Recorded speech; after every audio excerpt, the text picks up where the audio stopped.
Hello दोस्तों, कैसे हो आप सभी लोग। आशा करता हूँ कि आप लोग बेहद अच्छे होंगे और अपनी अपनी पढ़ाई में व्यस्त होंगे।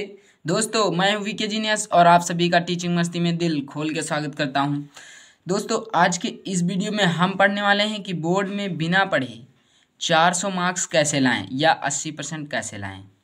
तो दोस्तों, आप ये पूरा वीडियो देखें ताकि आपको जितनी मैं जानकारी बता सकूँ वो आप पूरी जो है ध्यान कर सके और अपने बोर्ड में 80% नंबर कैसे ला सकते हैं।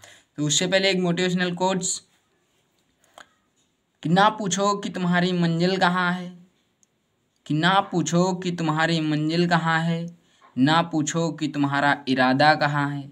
नहीं हारूंगा हौसला उम्र भर भी, क्योंकि ये मैंने किसी से नहीं खुद से वादा किया है। तो चलिए दोस्तों, आज के पहला रूल जो हम बताने वाले हैं उस पर आ जाते हैं। देखते हैं आज का क्या है। तो सबसे पहले है, देखिए हम आपको बताने वाले हैं कि कैसे आखिरकार हम 400 मार्क्स लाएंगे। तो आपको पूरा वीडियो देखना है। तो देखिए सबसे पहले क्या है, ओमार प्रश्न कैसे करेंगे। अब देखिए अब की बार जो बोर्ड होने वाली है उसमें ओमार शीट आएगी। तो मैं आपको बता दे रहा हूँ कि ओमार कैसे करना है। ओमार का आप जानते हैं फुल फॉर्म क्या होता है, आप जानते हैं? नहीं जानते हैं ना, अभी बता रहा हूँ।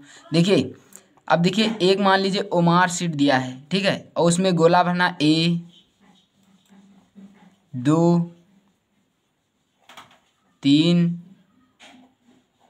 उसमें से 4 आपको दिए होंगे ऑप्शन। कितने दिया होगा? 4 ऑप्शन दिया होगा और 4 में से आपको इसमें एक सही है और आपको उसी का भरना है। तो आप कैसे करेंगे इसको? देखिए अगर ओमार शीट में 20 नंबर के क्वेश्चन पूछे जाएंगे, अगर 20 में से आपने बाहर अगर जो गोले से बाहर अगर आपका निकल दिया तो आपको कतई गलत हो जाएंगे। इसलिए देखिए आपको कैसे भरना है। अगर मान लीजिए इसमें का ऑप्शन बी सही है तो आपको बी कैसे भरना है, बी भरना है। पेंसिल से बिल्कुल भी मत भरना, काले पेन से भरना। मैं नीले पेन से भर रहा हूँ, कोई बात नहीं है, आपको काले पेन से भरना है। आपको पूरा गोला भर देना है इस तरह, और आपको थोड़ा सा भी बाहर नहीं जाना है।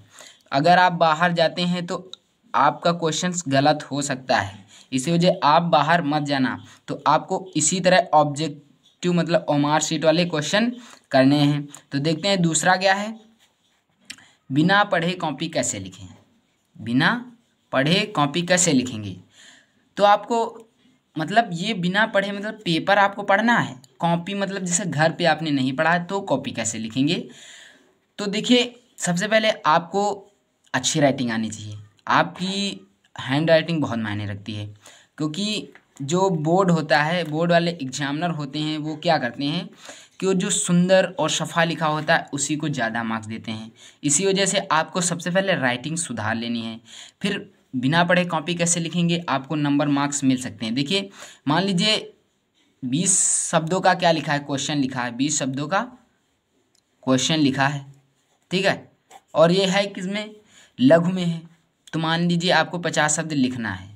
कितने लिखना है? 50 शब्द लिखना है लघु में, और 20 क्वेश्चन में लिखे हुए हैं, ठीक है। अब आपको क्या करना है, देखिए 50 लिखना है, 20 लिखे हुए हैं, तो आपको क्या करना है कि कुछ तो आपको याद आएगा है कि इस क्वेश्चन में क्या पूछा जा रहा है, आपको क्या जो एग्जामिनर है मतलब क्या पूछा गया है, आपको इतना तो पता ही होगा कि कैसा पूछा जा रहा है। और 20 नंबर वो जो क्वेश्चन लिखा है उसी में से 15 जो शब्द होंगे, 15 शब्द आपको क्वेश्चन से लिख देने हैं।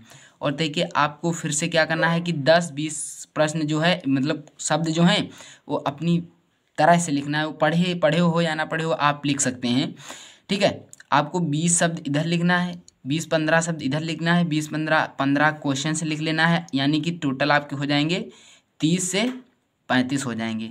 अब 30 से 35 हो जाएंगे, यानी कि अगर 3 नंबर मतलब 4 नंबर या 2 नंबर का होगा क्वेश्चन तो आपको 2 या 1 नंबर तो मिल ही जाएगा, मिल जाएगा ना। तो इसी तरह आपको क्या करना है, बिना पढ़े कॉपी लिखना है, ठीक है। अब तीसरा आ जाते हैं, क्या है तीसरा, अगर प्रश्न नहीं आता तो क्या लिखेंगे।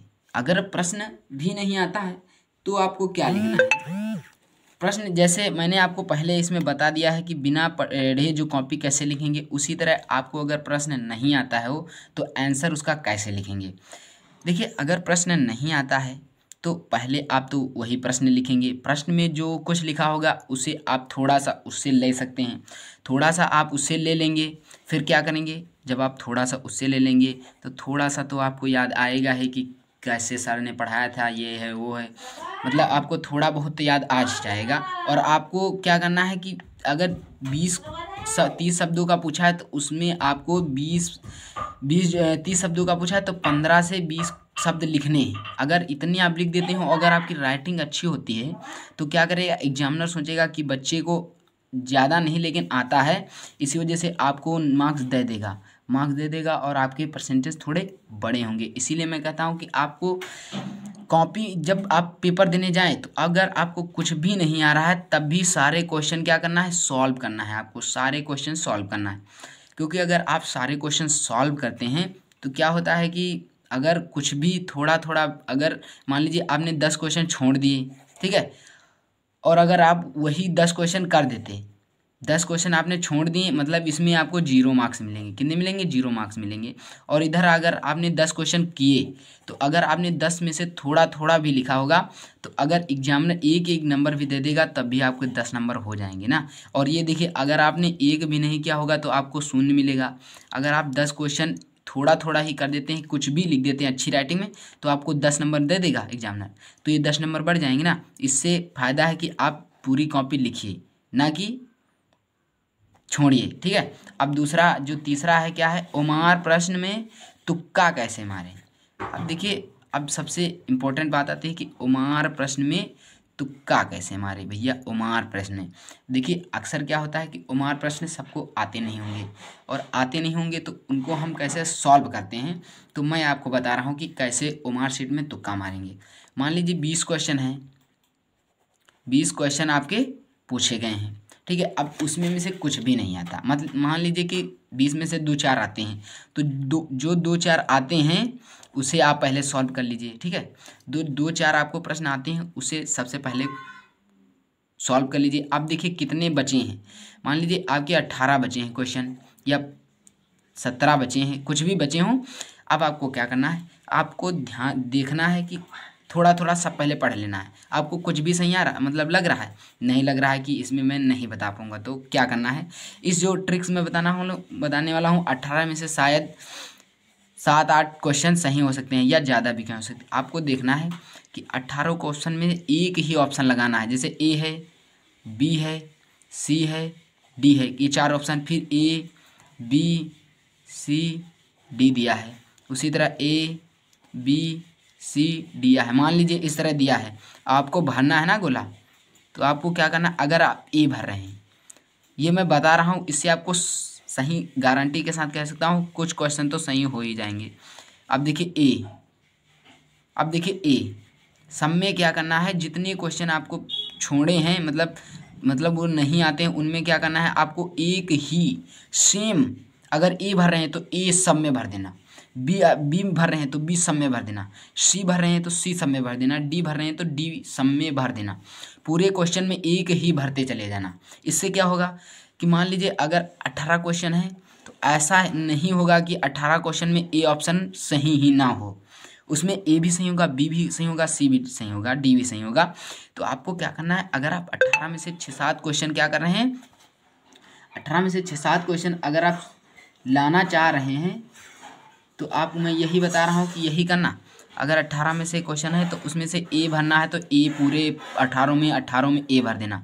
उससे क्या होगा कि 18 क्वेश्चन में से अगर 5-6 में ए होगा तो आपके क्या होंगे, आपके 5-6 नंबर मिल जाएंगे। छोड़ने से बेहतर है कि 5-6 या इससे भी ज़्यादा भी हो सकते हैं, मान लीजिए 7 भी हो सकते हैं, इससे ज़्यादा हो सकता है कि छोड़ने से बेहतर है कि ये आप कर दीजिए, और आपका 1% बढ़ सकता है, 1% नंबर बढ़ सकता है ना। इससे जो हो सकता है ज़्यादा भी बढ़ जाएँ, 10 हो सकते हैं ए, क्योंकि ये नहीं कहा जा सकता है कि ए नहीं हो, लेकिन होंगे, ये आपको मैं गारंटी के साथ कह सकता हूँ कि होंगे ज़रूर।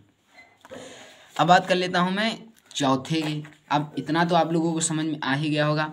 अब क्या है कि आपको कैसे लिखना है। अब सबसे इम्पोर्टेंट बात आती है कि आपको भैया कैसे लिखना है, मतलब आपको कैसे लिखना है। तो देखिए, पेपर में आपको क्या करना है कि आपको, मैंने पहले की जो वीडियो में बताया है कि कैसे आपको कॉपी लिखना है। तो देखिए, आपको कैसे लिखना है, आपको मैंने वीडियो अगर आपने नहीं देखा होगा तो देख लेना, उसमें मैंने पहले बताया है कि आपको 5 से 8 पेजों तक कुछ भी गलत नहीं करना है, मतलब कुछ भी गलत जो आता होगा वही लिखना है। इतने पेज तक आपको कुछ भी गलत वलत नहीं लिखना है। काट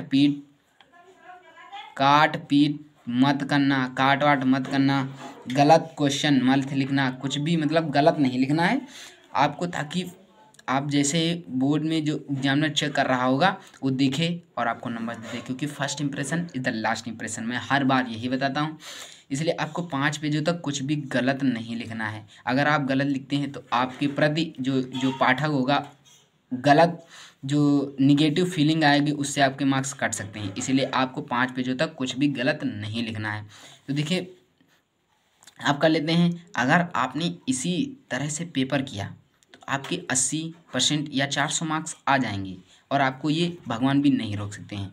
तो दोस्तों अगर आपको ये वीडियो पसंद आया हो या वीडियो आपको इम्पोर्टेंट लगा हो तो कृपया हमारे वीडियो को लाइक और हमारे चैनल को सब्सक्राइब कर लेना। हमारा चैनल टीचिंग मस्ती आप लोगों को तो पता ही है, इसीलिए हमारे चैनल को क्या कर लेना, सब्सक्राइब कर लेना। मिलते हैं इसी तरह के नेक्स्ट वीडियो में, तब तक के लिए जय हिंद जय भारत।